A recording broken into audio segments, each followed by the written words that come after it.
Chandler's Law by John Fulton. Normally I'm a pretty attentive guy. You've got to be in my line of work. Unfortunately, things at work weren't going so well, which is why I was sitting in the back of Rick's place buzzed on 4 beers when the van blasted through the front wall. I'm not saying I was wasted, not that much, but it certainly didn't help me trust my eyes when a guy with an eyeball for a head stepped out of the van, leveled a Kalashnikov, and started shooting. Trying to absorb that kind of crazy all at once slows your reaction time a few ticks. He shouted something I didn't make out, which was even more confusing seeing as he had no mouth, jerked his gun out in front of him, and emptied it into my booth. I felt something punch me hard in my left shoulder, and suddenly it became very difficult to move my left arm. It probably hurt, but I don't remember when I noticed. I was busy thinking about my .45. I was going to have to shoot offhand with a bullet wound or use my backup 9mm. Great. About this point, usually someone asks why I didn't die. The short answer is, I don't know. The slightly longer answer is, bullets are allergic to me. But you got shot, you say. How did that happen? Look, exceptions happen. I was drunk. Even when I'm focused, it's kinda hit or miss. I'm a jinx for guns, and God only knows why. Hell, I've asked him enough times. He didn't seem to think I really needed to know. Anyway, I'm only saying all that so you understand where my train of thought went for the next few seconds. Mr. Eyeball emptied his entire mag into the booth, hit me once, and then stopped and just stared at me like he was surprised I didn't die. He warbled, and that's the moment when it hit me like a ton of bricks. Oh, I get it. It's a guy with a mask. That's when I knew it was a trap. They'd sent the new guy in the front door, let him believe his own macho BS, or simply not told him what he was up against. He had to be a certain kind of stupid or be paid a certain amount of money to willingly drive a van into the front of a bar and expect to get away with it. Also, I noticed no one else had gotten out. Through the haze of booze and pain, I heard the door behind my booth splinter with a bang. Correct, Mr. Stevens. Only 30 points more to the white leather living room set and $100,000.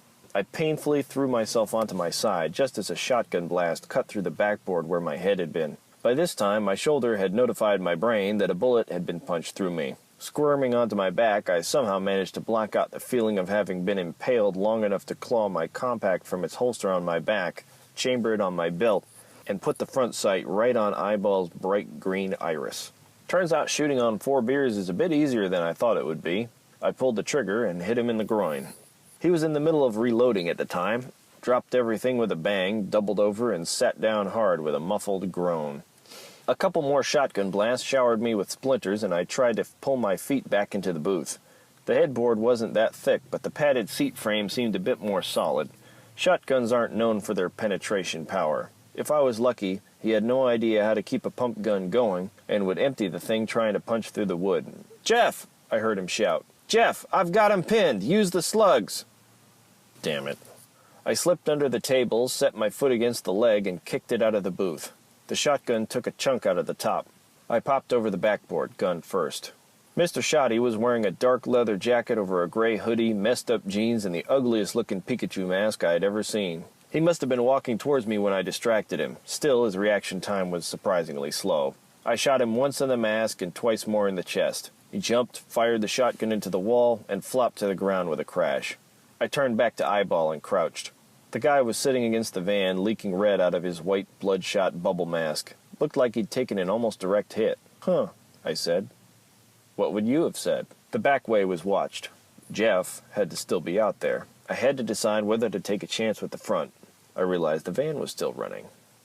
As soon as he heard the van backing out of the crunchy facade, Jeffrey came chugging around the corner. He expected me to pull out and turn around. What he didn't expect was for me to stop short, get out, and shoot using the driver's door as cover. It worked pretty well. I got a hit or two and let him scramble away, limping. The other 2 were dead. I collected their weapons and wallets, loaded myself painfully into my undamaged car, and drove away as casually as possible, just as I heard sirens in the distance.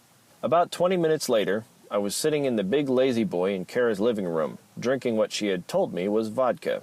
I was pretty sure it was the distilled contents of 12 dry erase markers, but I wasn't exactly going to complain while she was cleaning out a bullet wound.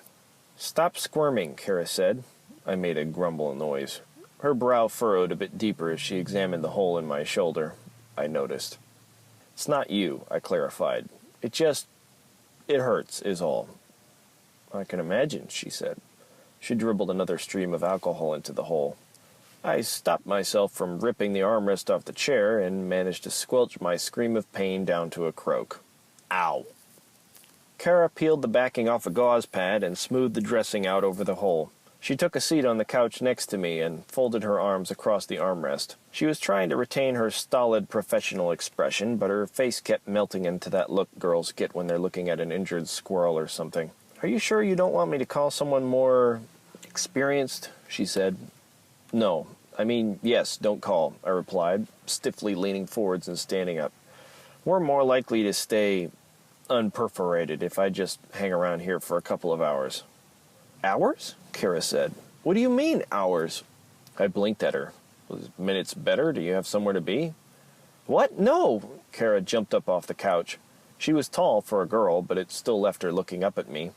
"You need a doctor," she blurted. "You need professional help. What if—" "Well, you're a professional, right?" I replied, taking another sip of my drink. "I'm a student, not a professional," she snapped and took away my glass. "Then that's enough of that. Surgery's over." "It still hurts," I moaned.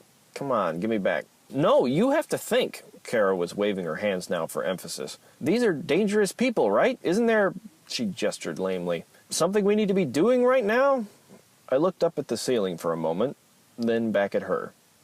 "No," I said. "I mean, I think I need ammo, but—" "Okay then," Kara said. "I'll get my purse. Let's go get some." "But, I sighed.